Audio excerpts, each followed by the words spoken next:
Hey guys, in this video, I'm going to show you how to purchase index funds from Fidelity.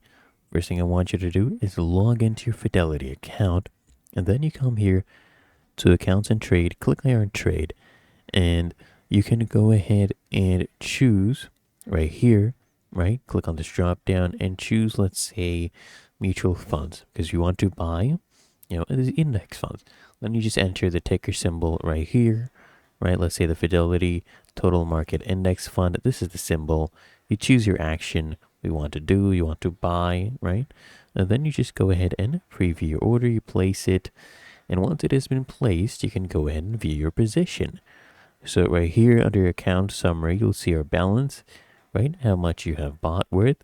Of course, you can go here to activity and orders, see what you have done. Right here, we've placed a purchase trade. Okay, the status is open. You can also go to your positions and see position you have, and you can see your summary, your net worth, your details, and what you have invested in. Right? Really that easy. If you found this helpful, make sure you smash the like button and subscribe to App Mentor.